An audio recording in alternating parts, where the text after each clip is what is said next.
pouvez le constater, hier, nous avons vécu une journée noire.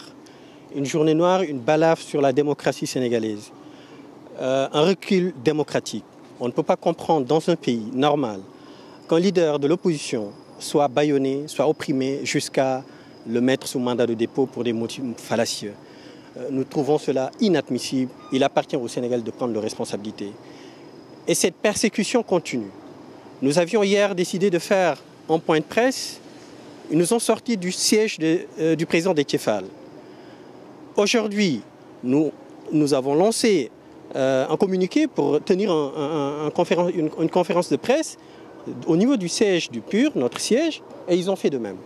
Donc, cette persécution continue et c'est inacceptable.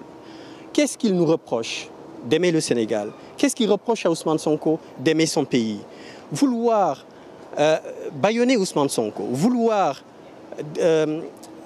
comment dirais-je encore, dissoudre le parti PASTEF, ils ne se rendent même pas compte, mais c'est priver des milliers et des milliers de Sénégalais de leur droit de vote, de leur droit, de leur liberté de choisir un candidat, de leur droit de vote. Et ça, c'est extrêmement grave. Et cette dissolution, si tant est qu'elle soit confirmée, je suppose et je reste convaincu que le bureau politique du parti PASTEF va saisir les autorités administratives pour faire, la Cour suprême, pour faire un recours. À partir de là, si c'est confirmé, ils ne se rendront pas compte des conséquences puisqu'ils sont en train de bâillonner l'espoir des Sénégalais qui n'avaient qu'un seul espoir, de pouvoir bâtir un pays où l'éthique, la transparence et de rigueur. Et aujourd'hui, ils sont en train de bâillonner cet espoir. Et bâillonner cet espoir, c'est inciter les Sénégalais à sortir du pays. Nous voyons ce qui se passe actuellement au niveau de l'océan Atlantique et la mer Méditerranée. Des Sénégalais qui embarquent, qui contractent l'aventure mortifère et qui vont pour essayer de tenter d'aller en Europe. Donc dissoudre PASTEF, des Sénégalais qui avaient pris l'initiative, qui avaient jugé opportun de rester chez eux parce qu'ils voulaient construire leur pays, on leur dit non, ce n'est pas possible, parce que vous êtes de PASTEF, parce que vous êtes un leader qui s'appelle Ousmane Sonko. Ces jeunes-là, qu'est-ce qu'ils vont faire?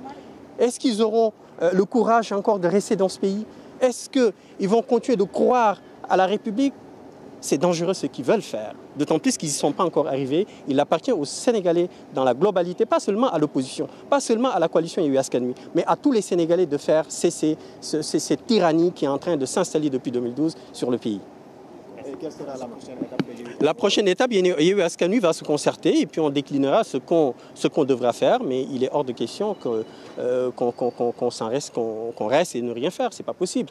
C'est pas possible. On est des Sénégalais, on a droit de vivre sereinement. La démocratie, nous tous, nous devons l'entretenir. Et entretenir de la démocratie, c'est de s'opposer à la tyrannie. Et aujourd'hui, nous nous rendons compte qu'aujourd'hui, il y a la tyrannie au Sénégal.